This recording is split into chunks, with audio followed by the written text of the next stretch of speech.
Pandian store new பிரம்மோ மனசுக்கு ஒரு மாதிரி இருக்குன்ட்டு மயில் கோவிலுக்கு வருவாங்க. அதே கோவிலில் நம்ம கோமதி இருப்பாங்க. கோமதியை பார்த்துட்டு மயில் பேச போகவும் கோவில்லே பயங்கரமாக சண்டை போட்டுருவாங்க. கோமதி இருந்துட்டு கோவிலையும் பார்க்குறேன், ஒழுங்கு மரியாதையாக இங்கேருந்து போயிடுன்றாங்க. இந்த மாதிரி கேவலமாக போய் சொல்லி ஏமாத்தினதும் இல்லாமல் நல்லவ மாதிரி என்கிட்ட நாடகம் போட வந்துட்டியான்றாங்க. ஒழுங்கு மரியாதையாக இங்கேருந்து போயிடுடி, நான் ஏதாச்சும் சொல்லிட போகிறேன் அப்படின்ட்டு சொல்கிறாங்க.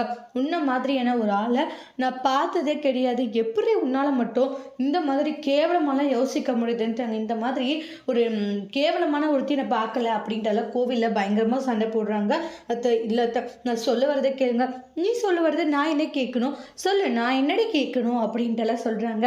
என் பையன் நிம்மதி இல்லாமல் சந்தோஷம் இல்லாமல் தினம் தினம் கஷ்டப்பட்டுக்கிட்டு இருக்காண்டி, அதெல்லாம் பார்க்க பார்க்க பெத்த தாயோடைய மனசு எந்த அளவுக்கு பாடுபடுது தெரியுமா, அது எனக்கு தாண்டி தெரியும், உனக்கா தெரியும் அப்படின்ட்டு சொல்கிறாங்க. இங்கே பாரு, ஒழுங்காக இங்கேருந்து போயிட்டு நீ என்கிட்ட பேசினாலே எனக்கு டென்ஷன் ஆகுதுன்றாங்க. எப்படியே ரொம்ப நல்ல மாதிரியால் நடிக்காது அப்படின்ட்டு சொல்லிட்டு அண்ணா அப்படின்னா திட்டி விட்டுருவாங்க.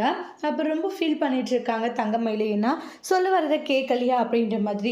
எனக்கு சரண் மாமா வேணும், அதுக்காக நான் என்ன வேணுனாலும் பண்ண மாட்டேன். அப்படியா, நீ என் பையன் உனக்கு வேணும்னா அவன் உன்னை ஏற்றுப்பானா, எந்த காரணத்தை கொண்டு இனிமேல் சரவணன் உன்னை ஏற்றுக்க மாட்டான், உன் கூட வாழவும் மாட்டான் அப்படின்னு ஸ்ட்ரிக்டாக சொல்லிடுறாங்க.